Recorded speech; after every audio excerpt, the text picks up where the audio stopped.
Kayaknya sekarang banyak banget orang mau keluar negeri ya. Kenapa ya? Hashtag kabur aja dulu gak sih? Iya kali ya. So kita akan bahas mengenai hashtag kabur aja dulu.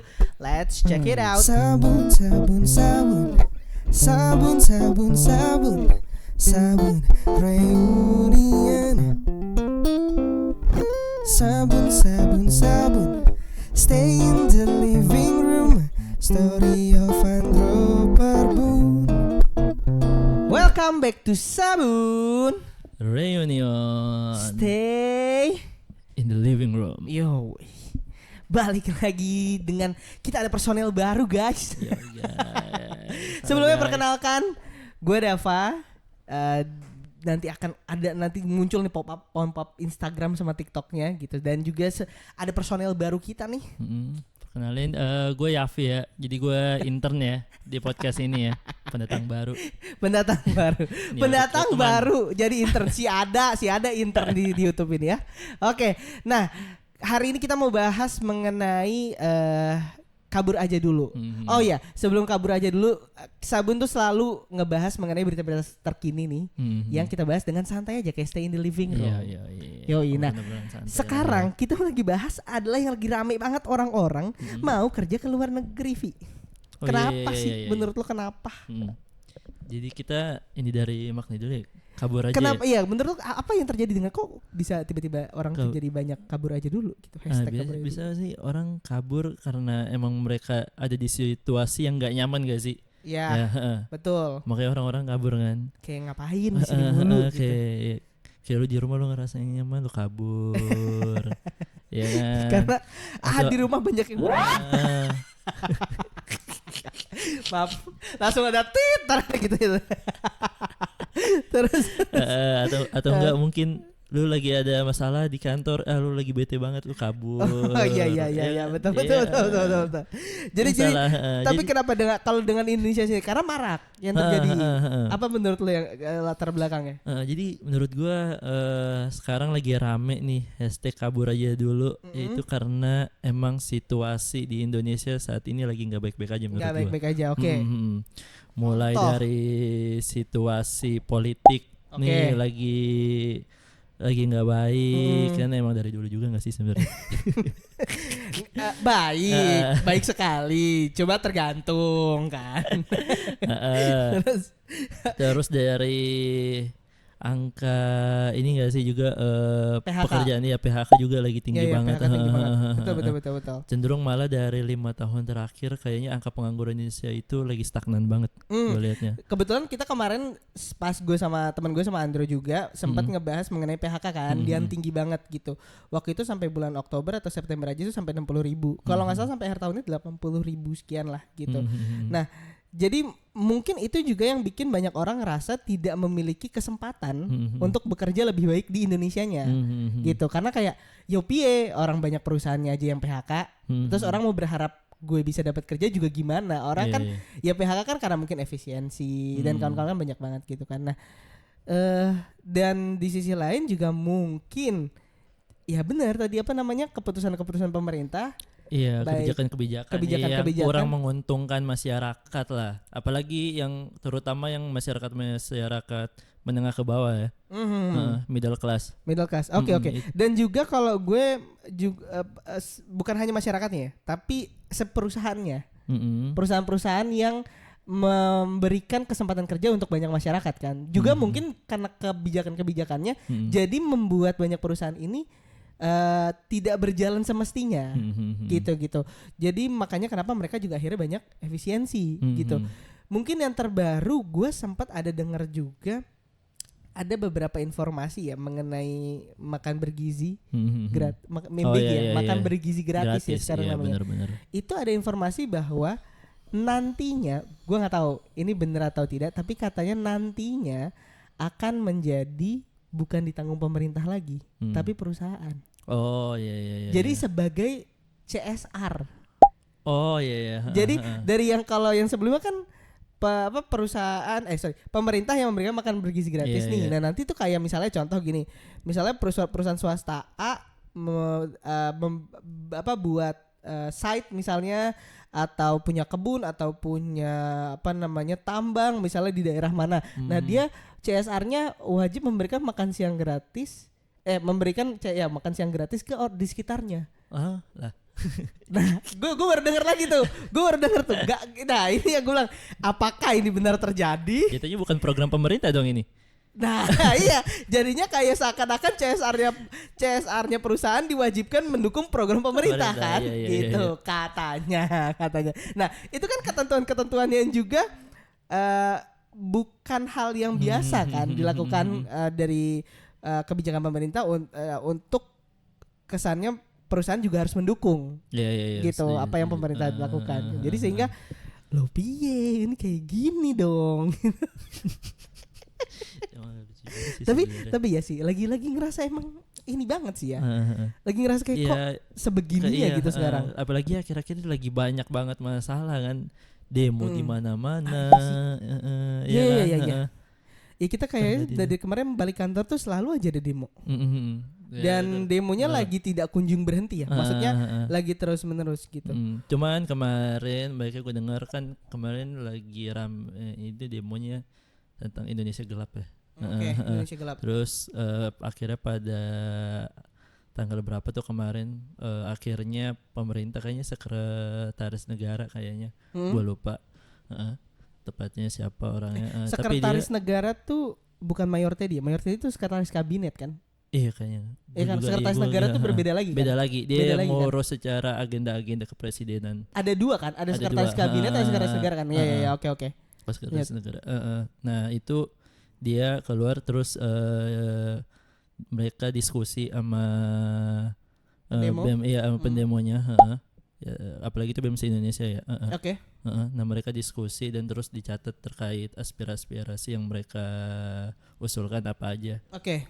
Jadi itu mengenai yang dia Indonesia gelap itu, demonya untuk mengenai Indonesia gelap. Itu ada 13 usulan kalau nggak salah, ada 13 yang jadi pokok masalahnya. Oke. Yang diusulkan. Nah itu ya semoga kedepannya pemerintah bisa dengerin lah aspirasi. Iya betul. Karena gua juga sempat ngeliat di beberapa case negara ketika di dalam negaranya tuh tidak baik-baik saja. Faktor utamanya selalu ketika perut tidak terisi. Jadi kayak ketika masyarakat lapar pasti akan ngelakuin banyak hal yang tidak bisa diduga sama pemerintah. Karena mereka kebutuhan utamanya tidak terpenuhi. Kalau kebutuhan lainnya biasanya masih nggak akan seteriak itulah gitu loh. Gitu. Nah, itu banyak banget kejadian-kejadian di beberapa negara yang kayak kemarin tuh banyak banget negara-negara yang misalnya kejadian dalam negerinya rusuh tuh selalu pasti karena masyarakatnya lapar gitu. Nah, menurut gue mungkin sekarang kenapa demonya juga banyak karena masyarakat yang laparnya juga makin banyak. Tapi kan anaknya nggak kelaparan. Iya sih benar. Kalau itu benar. Nah makanya gini, kenapa terjadi seperti ini sekarang? Kalau menurut gue jadi juga banyak misinformasi antara si pemangku kebijakan sama yang masyarakat beneran di bawahnya. Contoh kan ada banyak banget kemarin kejadian kayak tingkat inflasinya nggak setinggi itu misalnya gitu. Maksudnya informasi yang didapat karena mungkin mereka berusaha untuk tidak kalau nanti nilai inflasinya tinggi nanti bisa dipecat-pecatin nih. Jadi coba deh misalnya ada informasinya yang nggak benar misalnya dimasukin ke dalam itu gitu. Misalnya contoh-contoh kayak gitulah. Nah, sehingga kan banyak sebenarnya misinformasi kan. Yang beneran terjadi di lapangan tapi yang dikeluarkan secara resmi dari entah pemerintah, entah dari misalnya lembaga apa, secara data padahal nggak beneran itu.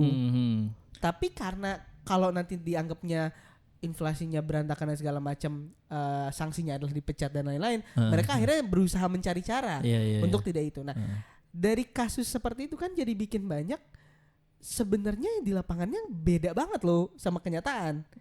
Sehingga yang ditakutkan adalah kebijakan yang diambil juga jadi salah. Iya, jadi salah. Nah, iya dong. Nah, apalagi sekarang PHK-nya banyak, Bang. PHK banyak, apalagi masyarakatnya juga udah banyak banget, lapangan pekerjaannya dikit. Lapangan pekerjaannya dikit, sehingga muncullah si kabur aja dulu ini kan. Gitu. Kalau menurut lo setuju nggak dengan kabur aja dulu? Nah, menurut gue nih ya, Mm. gue sebenarnya agak gimana ya sama kabar aja dulu. Soalnya jujur, gue dari dulu gue ada pengen emang gue Kerja di luar. Ya, gue pengen kerja di luar. Oke, menarik. Kerja kemana? Kalau menurut lu yang paling, kayak gue mau kerja ke sini gitu. Sengaja bukan buat kerja sih awalnya. Gue dulu tuh pengen banget coba ngerasain buat Living di luar. Study abroad. Oh, study abroad. Oke. Gue Ya, juga mau sih. Kalau study abroad gue juga mau. Cuman emang kesempatannya belum dapat. belum dapat, Ya, dan ya, rezekinya emang belum ya. Nah tapi gue dulu emang pengen banget. Kenapa? Karena gue liat, gue nggak tahu ya, secara orang-orang gue liat mostly tuh yang kuliah di luar negeri, belajar di luar negeri dan bekerja di sana, ketika mereka balik, mereka bawa impact tuh lumayan gede lah secara di dalam negeri. Pasti ketika mereka balik, mereka dapat posisi yang lebih baik, pekerjaan yang lebih baik, karena secara mungkin pengalaman yang mereka dapat di luar negeri itu emang lebih baik ya. Oke. Kalau gue lihat, nah kenapa gue pengen karena itu. Jadi gue pengen ngerasain apa sih yang mereka dapat di luar sana. Kenapa secara kualitas individual yang mereka dapat itu jauh lebih baik ketika kita dibanding ketika belajar di sini aja. Oke. Nah, menurut gue tuh kabur dari Indonesia itu sebenarnya bukan kabur ya. Kita lebih ke pindah tempat aja dulu untuk sementara lah ya. Untuk dapetin banyak experience ketika di luar. Benar. Karena gue juga punya minat yang besar untuk kuliah lanjut di luar, terutama S2 ya. Karena kan udah S1 di sini. Gue pengen banget S2 di luar. Kenapa? Sama sih kasusnya kayak kenapa ya ketika orang ketika orang kuliah di luar atau mungkin sekaligus bekerja, iya. mereka jadi punya capability.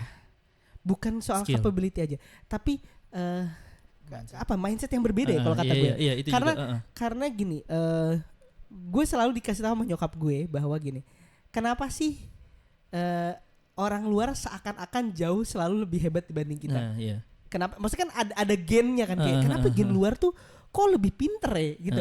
Entah kenapa ya, maksudnya kayak kenapa ya kita selalu kayak contoh kayak bola aja deh, misalnya kita ngomongin sepak bola. Kenapa gen luar negeri selalu lebih baik ya secara bermain? Maksudnya kayak jago-jago banget kayak orang Spanyol kayak emang orang kita kenapa nggak bisa sejago mereka sih? Maksudnya gitu ya, ada apa sih sebenarnya gitu. Nah, tapi kalau nyokap gue bilangnya adalah gini, karena daerahnya membentuk orang luar negeri untuk bisa survive lebih hebat. Setiap orang yang dikasih kemudahan dalam hidupnya, maksudnya contoh gini, Indonesia tuh apa sih yang nggak jadi? Lu mau naruh sekedar bibit langsung jadi kentang tanpa nggak diapa-apain, didiemin doang. Iya. Didiemin doang. Jadi kayak lu nggak harus usaha lebih keras, tapi lu bisa dapet lu tetap bisa makan bos, gitu. Nah tapi kalau di luar negeri kan 4 musim. Iya, survival. 4 musim. Every winter ketika mereka musim dingin atau musim yang panas banget, mereka kan tidak mudah mencari bahan makanan kan. Jadi mereka muter otak ya. Jadi mereka selalu muter otak gimana caranya every winter sama ketika mau musim yang panas banget, mereka punya bahan makanan yang banyak. Ketika mereka harus bertahan di rumah aja.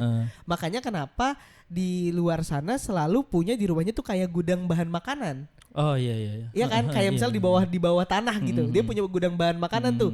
Yang karena kalau misalnya mereka kenapa-napa di luarnya lagi musim dinginnya sampai anginnya kencang banget segala macam, mereka bisa bertahan hidup di dalam musim rumah. Panas mereka ngumpulin kayu bakar gitu kan. Jadi secara weather, secara tempat tinggal itu membentuk mereka jadi lebih berpikir. Nah, ketika manusianya selalu dikasih tempat yang wah, gue harus mikir nanti gimana nih gini. Mereka kan secara alamiah, secara alamnya ngebuat mereka jadi berpikir lebih kritis. Nah, untuk do more, untuk do something more. Nah, di kita tidak seperti itu. Nah, iya. Ditambah kayaknya kalau secara sumber daya alam di negara-negara yang 4 musim sama yang 2 musim, itu pasti lebih melimpah yang 2 musim. Iya, setuju. Apalagi secara pangan, ternakan dan lain-lain. Kayak gue tanya sekarang, Indonesia nggak punya apa? Iya. Lu semuanya ada sih. Lu nyari apa aja ada. Nih ya, Jadi lo dari Sabang sampai Merauke, mau nyari emas ada, mau nyari gas bumi ada, mau nyari Batu bara minyak bumi ada, batu bara ada, nikel ada, silver ada, mau nyari perkebunan teh ada, juga kopi, sawit, semua. Dan bahkan dari dulu memang negara-negara luar nyari kita untuk dijadikan untuk mereka bisa dapat bahan pangan kan. Nah, itu kan tujuan ini VOC makanya gitu. Exactly. Kenapa Datang ke VOC Indo. jadi perusahaan terbesar di dunia Iya. pada saat itu, bahkan sampai sekarang. Sampai sekarang masih. Dianggap orang bahwa VOC adalah perusahaan terbesar karena mereka berhasil menguasai Indonesia, Bos. Dan yang mereka cari apa? Sumber daya alam. Sumber daya alamnya. Iya. Artinya kan sebenarnya VOC Bener. berhasil kaya karena Indonesia iya. dong. Apalagi rempah-rempah di Indonesia kan gampang banget karena emang secara cuacanya kan emang mendukung kan. Benar. Heeh. Nah, kenapa kok mereka bisa sampai datang ke kita ya? Karena mereka mencari cara gimana gue bisa makan. Karena di tempat daerah gue nggak mudah menumbuhkan itu semua. Ah iya. Emang lo pikir di Belanda bisa dengan mudahnya dapat cengkeh? Ah iya. Emang Susah di sih, di Belanda bisa mudah dapat pala, dapat ini coklat kan kagak. Semua ada di Indonesia kan. Gitu. Jadi itu yang gue dikasih pemikiran itu sama nyokap gue kayak karena kita di sini semuanya ada Dev. Dan lo bisa dapetin itu dengan harga yang tidak terlalu mahal. Sedangkan di mereka mahal sekali Dev. Semuanya mahal. Karena apa? Nggak ada di tempat merekanya. So mereka they have to find other places to get apa yang mereka butuhkan. Resources. Walaupun itu tuh sebenarnya bahan baku utama loh buat makan gitu. Itu juga kenapa kalau kita ngomongin soal makanan kita lebih berbumbu. Makanan kita lebih ada rasanya. Iya. Makanan luar, lo kalau keluar negeri, aduh gue mending bawa rendang aja. Iya.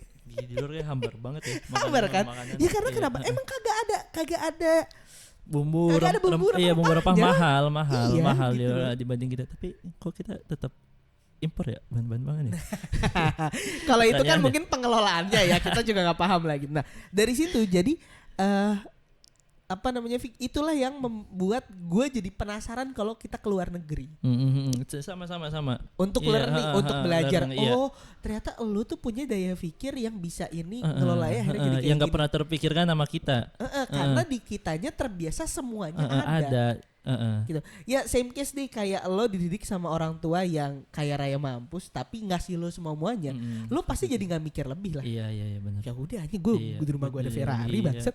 Gue di rumah aja. Di rumah gue ada Alphard. Gue pengen ini tinggal minta.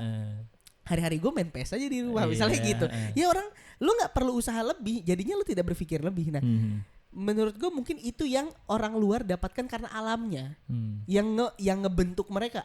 Kalau gue nggak usaha lebih mati gue. Ya di kita lah ngapain usaha lebih coy. Hujan bakal hujan. Tumbuhan gue bakal tetap tumbuh dan gue bisa ngambil hasilnya berapa bulan Nyari sembako tinggal ke warung Madura ya kan. Di luar ada gak sih warung Madura? Kayak gak ada. Kayaknya nggak tahu. Mungkin ada ya, mungkin ada. Pengalaman lu nih, lu selama lu kan udah pernah ini ya. Ke luar negeri lu kemana aja sih? Gue ke luar negeri cuma baru ke Malaya sama Arab aja, belum ke lain-lain. Lu selama lu lihat pendudukan ada warung-warung gitu gak sih? Jarang sih ya. Jarang ya? Ada, cuma lebih ke toko kan kalau di luar kan. Iya, tapi itu pun Yang banyak bukan toko-toko punya mereka kayak jualannya sesuai sama yang minimarket ini, ya. Iya, minimarket kan. Minimarket iya. Ya gue juga terakhir kayaknya enggak ada warung nih. Kayaknya Iya, adanya yang ada cuma di kita doang. Iya, minimarket deh. Sama sekalian kalau jualan ya mereka jual sesuai apa yang mereka jualin kayak buah ya Buah doang, buah iya. doang. Kalau di kita kan toko kelontong kan. Iya gitu. Jadi itu yang Thanks kalau warung Madura. love you warung Madura, kita tetap bisa beli rokok di warung Madura dengan harga nggak sama kayak Indomaret. Iya lagi. Nah, jadi kalau gue sudut pandangnya setuju aja orang mau keluar negeri silahkan karena pasti jadi belajar lebih banyak Iya. dibanding lo stay di sini. Kalau di gue, kalau lo juga setuju. Iya setuju banget sih. Setuju gue. banget. Tapi kalau Apalagi- gue ada tapinya. You need to go back to Indonesia sih. Nah iya biar gimana pun ya tetap kampung sendiri lebih nyaman sih.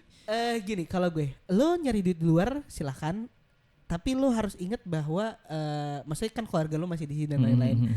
Menurut gue, lo tuh harus nggak gini, walau uang yang lo bawa bisa jadi juga buat mereka, di sisi lain ilmu yang lo bawa buat mereka juga. Iya, Jadi yang tadi kita bahas juga impactnya gede kan. impactnya gede banget. Buat Jadi, orang-orang di sini. Secara apa yang lo pelajarin di luar itu kan pasti beda kan. Yes. Sama yang di dalam lo bawa di dalam negeri, case-nya pun berbeda. Dan kali aja syukur-syukurnya apa yang jadi masalah di negara kita itu lu bisa solve atau lu dapat dari pemikiran yang ada di luar sana. Yes, exactly. Yang pelajaran yang ada di luar. Gue banyak juga ngelihat kalau ngomongin perusahaan si para foundernya, kalau nggak salah juga kayaknya Nike deh atau beberapa founder lainnya itu selalu mendapatkan ide untuk build usahanya karena mereka traveling around the world. Iya. Oh iya, gue tahu tuh yang pernah si baca gue pernah ceritanya baca. Ya kebetulan gue baca bukunya juga sih yang Sodok yang si Nike itu. Oh iya Nike-nya. Nah jadi si Phil Knight itu dapat ide nama Nike itu. Jadi dengarnya unik ya nama Nike itu ya. Kayak yang baru gitu kedengaran nama Nike. Nah itu dia dapat dari waktu dia visit ke Yunani. Oke. Terus ada nama dia ke temple Nike namanya. Nah di situ tempelnya Nike. Tempelnya Nike. Okay. Jadi itu Nike itu dari salah satu dewi Yunani. Kalau dia itu goddess of victory, dewi kemenangan. Nike adalah dewi Yunani di mana dia adalah dewi kemenangan. Iya, goddess of victory. Goddess victory, oke. Mungkin dia berpikiran mungkin dengan nama Nike jadi suatu saat orang yang pakai produk dia itu bakal menang, dan kejadian waktu itu dia ngesponsorin beberapa atlet itu, atlet lari dari Amerika buat Olimpik itu disabet semua sama yang make brandnya Nike. Oh, oke, baru tahu. Wow. Tapi ya kalau nggak salah juga Nike itu bahkan jadinya market pasar utamanya dia itu wanita. Oh iya. Gue pernah baca ya. Jadi market utamanya Nike itu sebenarnya fokusnya tuh ke wanita dibanding pria. Mungkin juga karena dia ngelihat naiknya dari goddess victory. Iya, mungkin ya, gue juga nggak tahu ya. Gue cocokologi doang. Karena seingat gue Nike itu salah satu market utamanya sebenarnya cewek. Karena cewek lebih sering menggonta-ganti. Oh iya. Maksudnya kan kalau cowok kan lebih jarang kan beli baju ya, kita tahu sendiri kita sebagai cowok kan. Nah kalau nggak salah Nike itu target pasarnya wanita. Jadi sebenarnya lebih banyak kayak modelnya dan segala macamnya lebih khusus kepada wanita. Penghususannya lebih market wanita. Kalau nggak salah. Iya sih. Kalau nggak salah yang gue baca-baca. Cuman nggak tahu ya. Coba teman-teman divalidasi ya. Seingat gue mungkin karena dari awal idenya dapat dari Goddess Victory itu mungkin ke situ. Oh iya, bisa siapa sih. tahu gitu. Nah, empowering woman ya. Empowering woman. Gitu. Jadi ya itu yang menurut gue bahwa kesimpulannya di sudut pandang gue, lo keluar negeri adalah baik atau tidak, menurut gue lebih banyak baiknya. Karena banyak banget dapat ide, banyak banget dapat mindset. Yang tahu kalau tadi kita udah sempat bahas bahwa di luar itu berbeda alam, jadinya cara sudut pandang hidupnya beda gitu. Dan ya kalau dia balik lagi ke Indonesia, walaupun mungkin tetap dalam keadaan yang bekerja di luar, dia bisa bakal banyak impact atau ide-ide baru. Walaupun mungkin gak ke masyarakat, at least keluarganya dulu. Iya. Dari keluarganya itu kan bisa ngefek ke orang lain lagi dong. Menurut gua kan dari orang terdekatnya dulu dong. Gitu. Atau mungkin pelajaran hidup dari si orang ini tadi disalurin ke anaknya ke bawah sampai gede. Bener. Dan ternyata anaknya yang malah jadi impact ke masyarakat yang sekitar kan gak ada yang tahu gitu. Itu menurut gue. Kalau lu kenapa menurut lo abroad tuh ya oke gitu. Kesimpulan lo apa kayak menurut lo itu oke? Menurut gue oke-nya ya pertama experience-nya di luar kayaknya beda ya. Iya beda aja gitu, kayak keren aja gitu lah. Nggak ada warung Madura aja. Enggak juga. Justru malah gue pengen di luar ada warung Madura. Iya kali. Iya. Nolong banget cuy. Bener. Toko kelontong. Pengalaman aja sih sebenarnya, ama gue lebih penasaran ke mindset orang-orang di luar sih.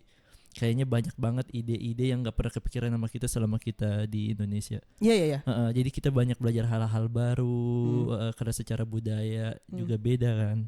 Dan gue pengennya bukan jadi orang yang sekedar traveling ya. Bener. Tapi pengen yang living life. For a while. Ya. Maksudnya kalau traveling tuh kan paling jangka waktunya misalnya seminggu, singkat 2 minggu, banget, atau mungkin 1 bulan, mungkin paling lama gitu.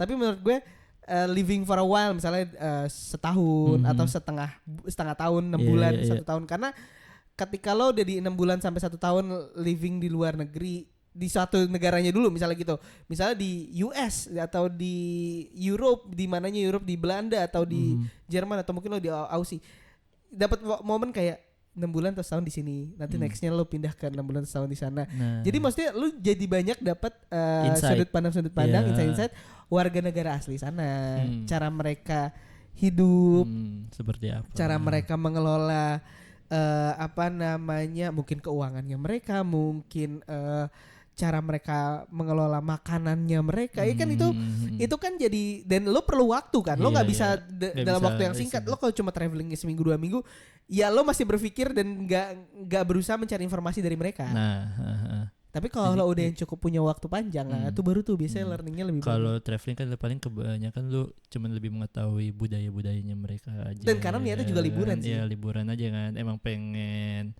jalan-jalan Jalan-jalan dan belanja. foto belanja. Ya. Apalagi ke Jepang kan, Mas. Kayak Jepang menarik sih. Mm-mm.